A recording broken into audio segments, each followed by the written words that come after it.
Assalamualaikum warahmatullahi wabarakatuh. Senang rasanya bisa berjumpa dengan Anda semua dalam program Ramadan Baik, karena banyak kebaikan di bulan yang baik ini. Bismillahirrahmanirrahim. Assalamualaikum warahmatullahi wabarakatuh. Pemirsa MTA dimanapun Anda berada, bagaimana kabar pemirsa semua di rumah? Semoga sehat selalu dan tetap semangat dalam menjalani ibadah puasa di bulan yang suci ini. Tentunya kami sangat senang sekali dapat menjumpai pemirsa semua di rumah dalam program MTA Ramadan Baik karena banyak sekali kebaikan di dalam bulan yang baik ini. Saya Raffi Zafir Ahmad insya Allah Ta'ala akan mengupas suatu tema berkenaan dengan bagaimana cara kita agar terhindar dari perbuatan dosa. Namun di sini saya tidaklah sendirian, saya di studio ditemani oleh para kaula muda. Mari kita sapa mereka semua. Assalamualaikum warahmatullahi wabarakatuh. Waalaikumsalam warahmatullahi Bagaimana kabar rekan-rekan semua? Sehat selalu dan tetap semangat walaupun sedang puasa di bulan Ramadan ini. Baik pemirsa MTA dimanapun Anda berada, sebelum kita ke materi utama, alangkah baiknya kita mendengarkan terlebih dahulu lantunan ayat suci Al-Quran yang akan ditilawatkan oleh saudara kita Bashiruddin Ahmad. Kepada beliau dipersilahkan. A'udzu billahi minasy syaithanir rajim. Wala tarkanu ilal ladzina zalamu fatamassakumun nar. وَمَا لَكُمْ مِنْ دُونِ اللَّهِ مِنْ أَوْلِيَاءَ ثُمَّ لَا تُنصَرُونَ وَأَقِمِ الصَّلَاةَ طَرَفَ النَّهَارِ وَزُلَفًا مِنَ اللَّيْلِ Innal hasanati yudhibna as-sayyi'at Dzalika dzikra lidzakirin.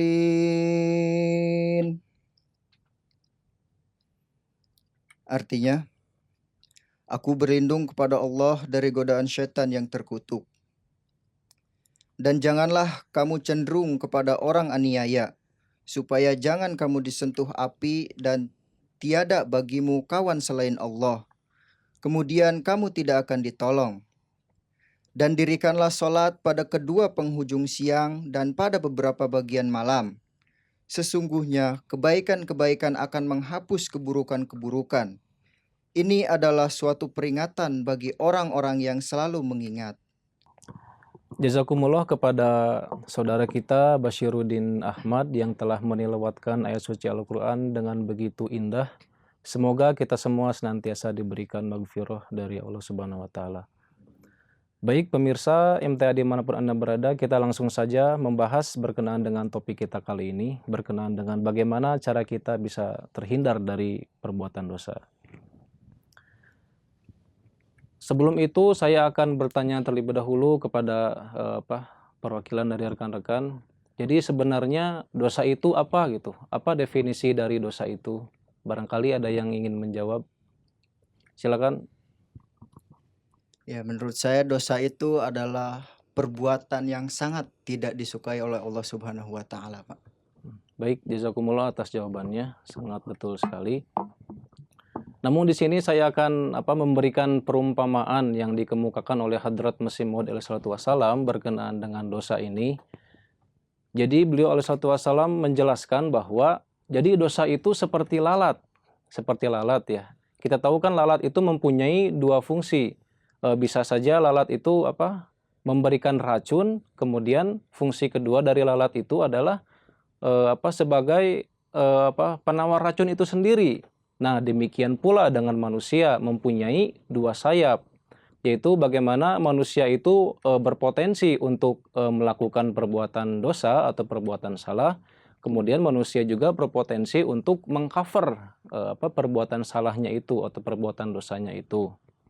Nah, jadi di sini Hadrat Masih Maud alaihissalam menjelaskan bahwa bagaimana caranya kita untuk terbebas dari dosa tersebut.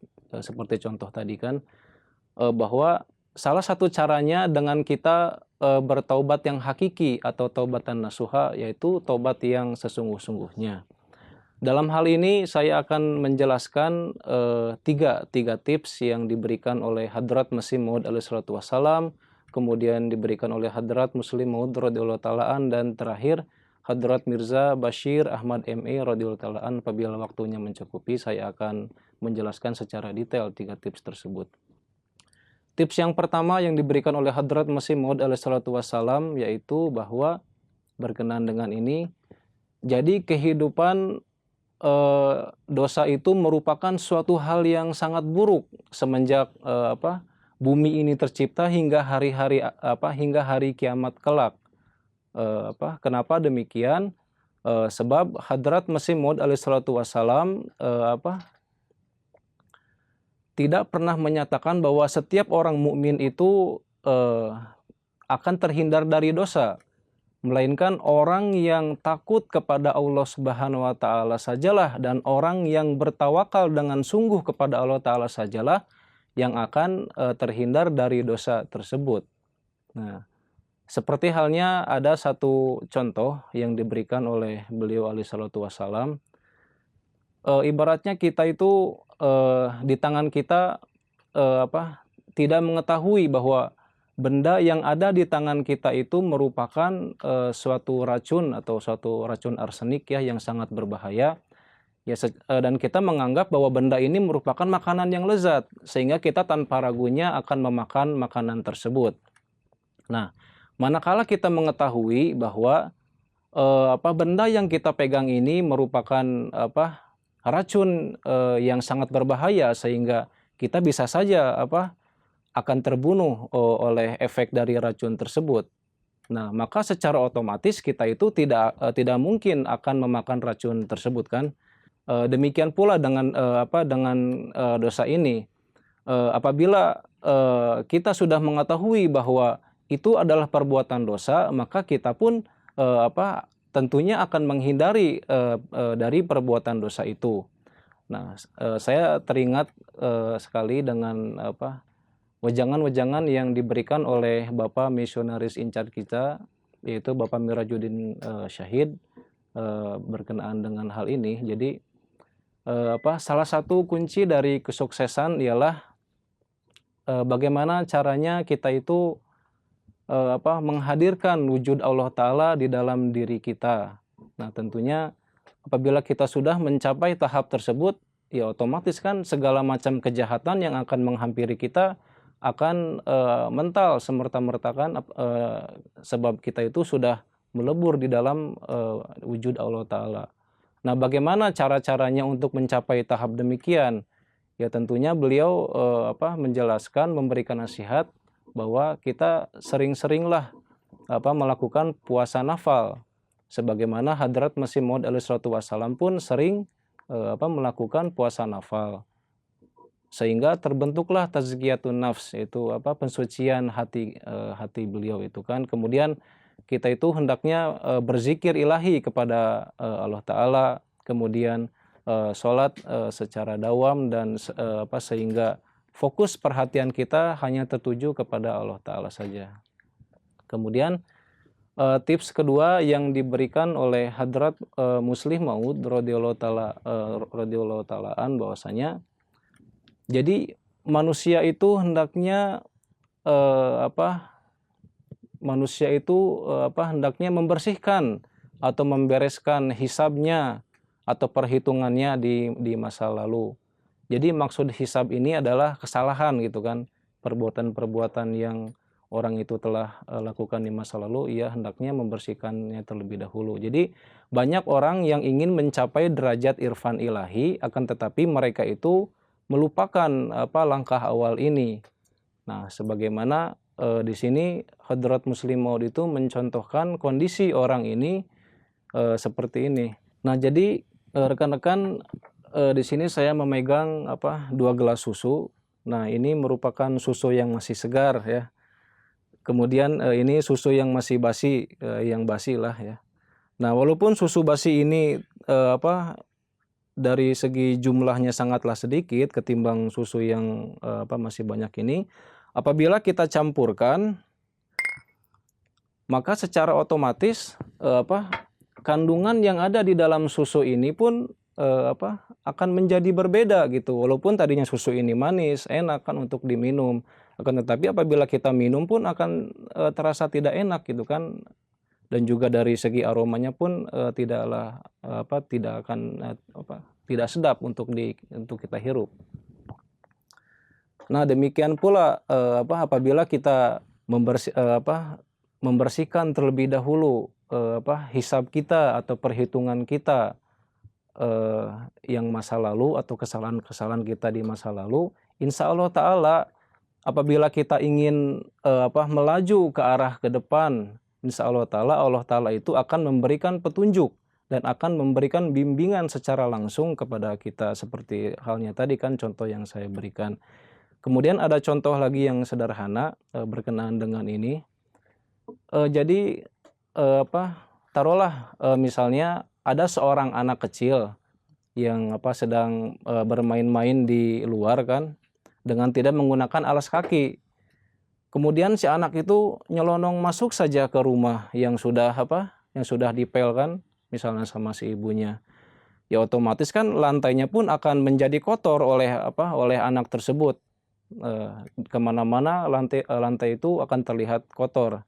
Nah, bagaimana solusinya atas hal ini? Ya jadi hendaknya si anak kecil itu haruslah membersihkan terlebih dahulu kakinya sampai sebersih-bersihnya. Barulah anak itu apabila ia ingin ke kamar, ke mana saja, ya tidak mungkin lantai pun akan terkotori oleh yang tadi itu kan.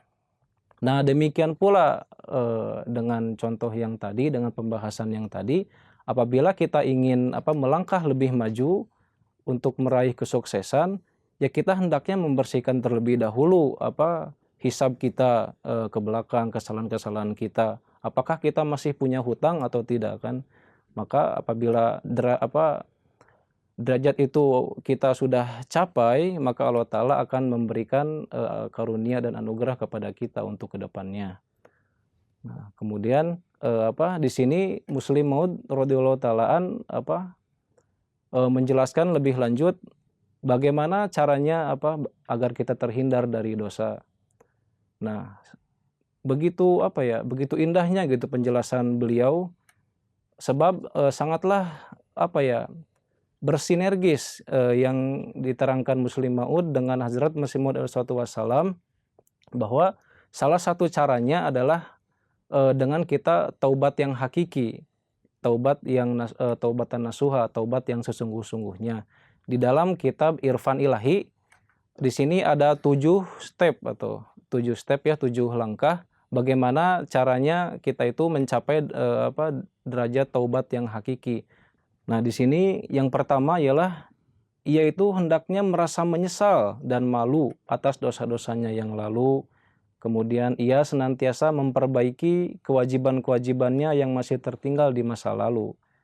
Kemudian apabila seseorang itu melakukan kesalahan, ya secara otomatis ia itu harus membalas dengan kebaikan. Apabila tidak bisa dibalas dengan kebaikan, maka cukuplah dengan berdoa saja.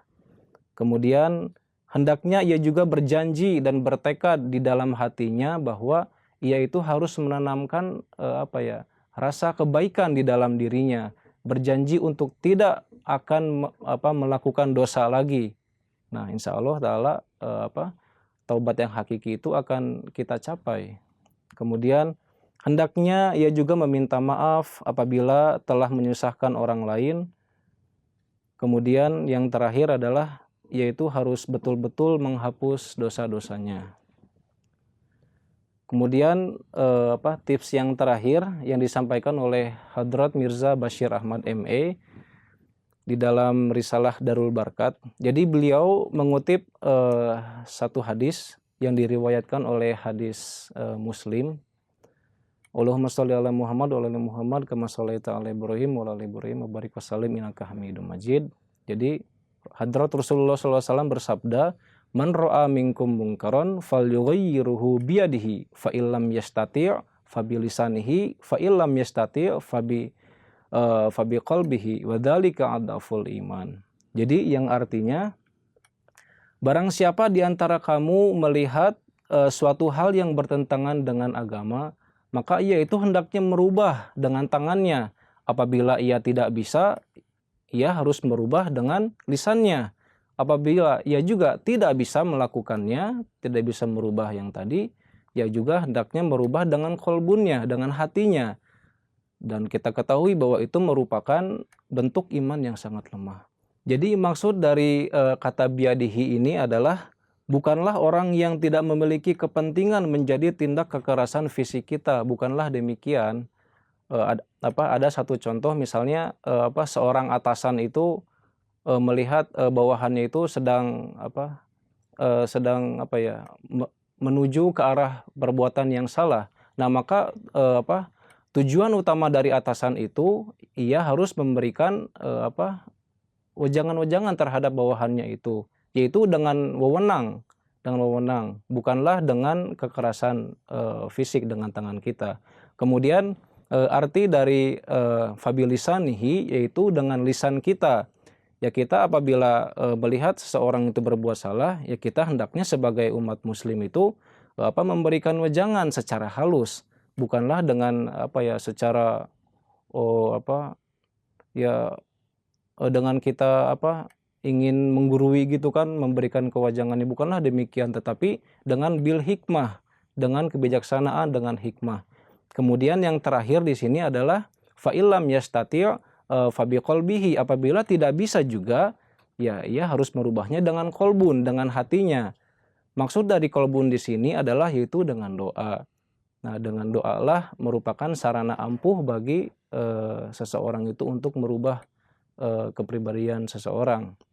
Nah, tapi ingat juga wadzalika dhaful iman, itu merupakan iman yang sangat lemah. Kenapa demikian? Karena apabila ingin merubah seseorang itu dengan doa saja tidaklah lengkap, tidaklah bersinergis. Kita juga harus dibarengi doa dan usaha juga tentunya. Jadi demikian pembahasan yang dapat saya sampaikan. Jadi kesimpulannya melalui 3 tips ini seakan-akan membuka jalan kebaikan dimanapun kita ingin melangkah dan menutup rapat-rapat jalan kejahatan di masa depan. Barangkali dari rekan-rekan ada yang ingin bertanya, dipersilakan. Saya ingin bertanya pembalik. Ya. Bagaimana pendapat jemaat mengenai seseorang yang tidak pernah menyesali telah berbuat dosa? Bagus sekali pertanyaannya. Jadi Hadrat Muslim Maud radhiyallahu taalaan menjawab di dalam kitab beliau yaitu Ta'alluq Billah. Di sini disebutkan bahwa orang yang sama sekali tidak pernah menyesali bahwa dia itu pernah melakukan dosa itu ibaratnya seperti ia itu melihat suatu gambar yang buruk atau gambar yang jelek, akan tetapi di sisi lain ia juga tidak mengetahui, tidak sadar bahwa gambar itu merupakan gambar yang jelek pula. Nah, beda halnya dengan orang yang selama ini menyesali bahwa ia itu senantiasa pernah melakukan dosa itu, ia itu bisa membedakan mana yang baik dan mana yang jahat. Dan di sini juga diterangkan bahwa orang yang senantiasa menyesali atas dirinya dari perbuatan dosa itu merupakan sarana yang terbaik untuk terciptanya hubungan kita dengan Allah Ta'ala secara dekat. Nah, mungkin itu saja. Kemudian ada lagi yang bertanya? Bismillahirrahmanirrahim. Tadi telah diterangkan oleh Bapak bagaimana cara-cara untuk menghindari suatu dosa. Tetapi apabila seseorang telah mendapatkan dosa, apa hukuman bagi seorang pendosa tersebut? Baik, jazakumullah. Jadi di dalam pembahasan ini atau di dalam pertanyaan ini, Allah Ta'ala itu tidaklah bermaksud menyakiti orang yang telah melakukan kesalahan gitu kan, tidak ada maksud apapun, melainkan Allah Ta'ala itu memberikan suatu memberikan suatu pelajaran yang pelajaran secara khusus bagi seorang pendosa tersebut. Ya ibarat kita aja apabila kita ingin masuk ke rumah sakit kan pasti kita merasa tidak mau gitu kan, karena takut disuntik atau apalah, takut dioperasi gitu kan. Padahal tujuannya itu baik supaya kita itu sembuh. Nah disitulah proses penyembuhannya itu, ibarat tadi orang yang masuk ke rumah sakit. Begitu juga Allah Ta'ala menghukum seseorang itu yang telah berbuat dosa itu bertujuan untuk memberikan pelajaran, yang mana pelajaran itu akan akan memberikan suatu najat, suatu keselamatan bagi orang tersebut. Demikian. Barangkali demikian pembahasan kita kali ini berkenaan dengan bagaimana cara kita terbebas dari dosa. Sebenarnya masih banyak yang akan saya sampaikan, dikarenakan durasi waktu yang tidak memungkinkan, jadi kita cukupkan saja sampai di sini. Pemirsa MTA dimanapun Anda berada, alhamdulillah kita semua telah membahas pembahasan berkenaan dengan bagaimana cara kita agar terhindar dari dosa. Semoga Allah Ta'ala senantiasa memberikan karunia kepada kita, khususnya bagi kita yang menjalani ibadah puasa ini. Dan jangan lupa pula menyaksikan program MTA yaitu Ramadan Baik hanya di MTA Indonesia. Saya Raffi Zafir Ahmad beserta kru yang bertugas pada kesempatan kali ini mohon undur diri. Sekian, jazakumullah ahsanal jaza. Wa akhiru da'wana alhamdulillahi rabbil alamin. Wassalamualaikum warahmatullahi wabarakatuh.